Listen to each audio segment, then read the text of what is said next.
eat pee-pees too.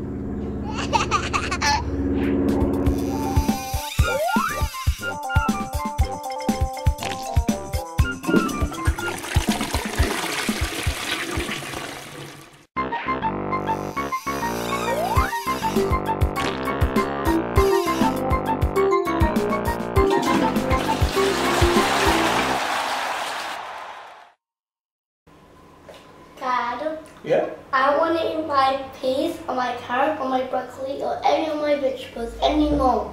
Okay, son. Sounds good. You know best. Dad, Yes, sweetie. I've been thinking, now that I'm 9, I was really good at the dodgers at the egg hunt and I didn't crash once. So, can I please drive the car? Sounds fair enough. That's a great idea. You know best.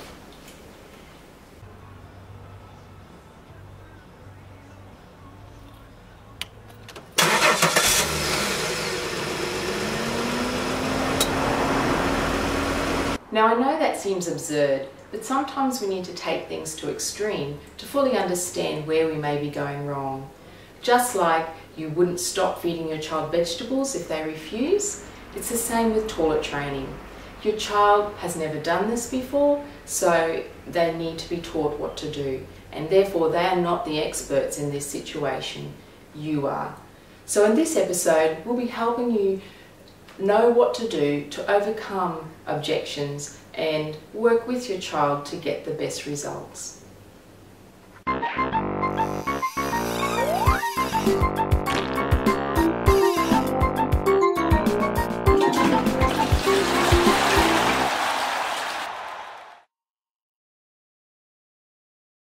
Mistake number 7.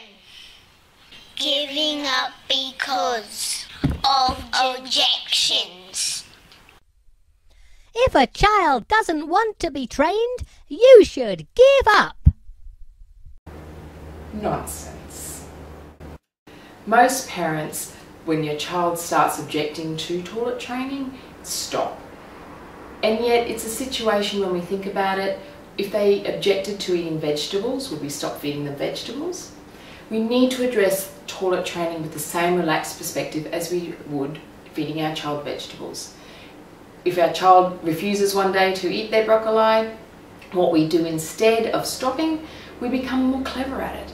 And we do aeroplanes and make it fun, do a refocus, make it fun situation. And therefore we keep them eating vegetables. The same principles apply with toilet training.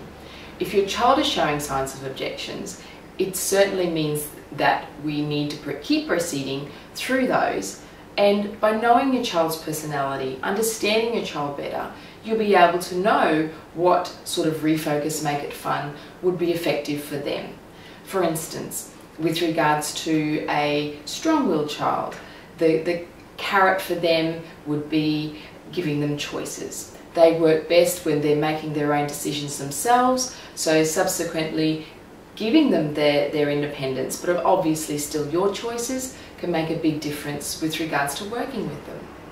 With the more laid-back child, the essence of working with them, if you come across objections with that particular child, is you need to provide extra motivation in order to get them to go, because they usually don't care if they're wet or dirty, they're a bit laid back, they're a bit more lazier with a particular situation and don't like work.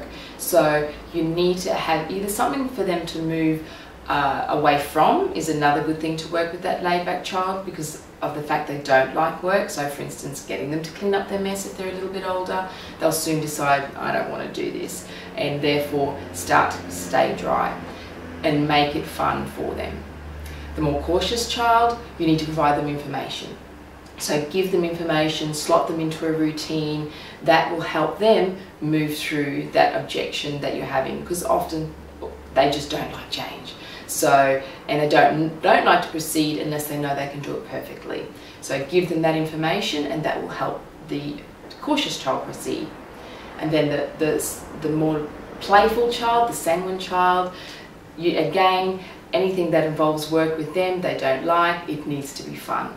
They're very social creatures, so it very much, if you pay them lots of attention and make it fun, turn everything into a game for them, then that will keep their interest so that you can proceed through that objection.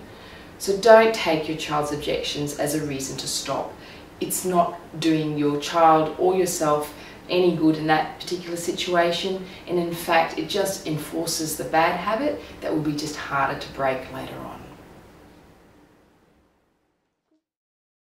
Mistake number 8. Believing your child knows best. Do you want to hear my song, Tracy? Okay. Oh, kids know best and kids are happy doing a poo-poo in their nappy. Hey, hey! In the 1920s, parents chose to start toilet training at an early age. It was too inconvenient to have your child in nappies using the cloth nappies. So they started around the 3 months of age and they had their child finished around 12 to 18 months. Now in today's society, we're taking a more child-centred approach to the situation, that my child knows best and I'll be waiting until my child is able to show me that they need to go, etc. This obviously isn't working. They are now making nappies for 5-year-olds. So this situation, if you actually think about it, waiting and believing that your child knows best in a situation where they've never actually been before or done this before, how do we expect to get an accurate answer to this particular challenge? My 3-year-old believes that he knows best in many situations, but my husband and I have made the decision that we believe that we do instead. So subsequently, in any particular case where he tries to push his opinions and belief system onto us, we obviously take the approach that we will make the decision for him instead. So this is in the same case with toilet training. You really need to take the approach that they really don't know, they've never done it before, and it would be like handing your child, your 5-year-old, a set of car keys and expecting them to know that whether they can drive or not. So don't believe that your child knows best. They really don't, you do.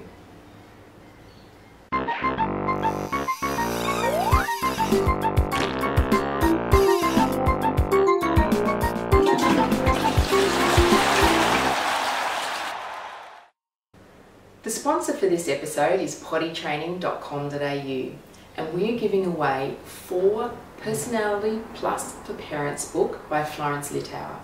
Now this book has nothing to do with toilet training, but everything to do with helping you understand your child better in order to work with them, understand their strengths and weaknesses, and get the best results. Often when it comes to toilet training, this is where their personality shines through, whether it be toilet refusal, strong-willed, laid back, stubborn, various things like that, the traits that are displayed, which often stops us in our track because we just don't know what to do.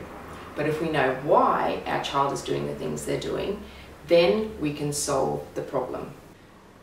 So to win this wonderful book, Personality Plus for Parents, what you need to do is go to our Facebook page, facebook.com, pottytraining.com.au, and tell us in a few words the personality traits of your child and the challenges that you're having with toilet training.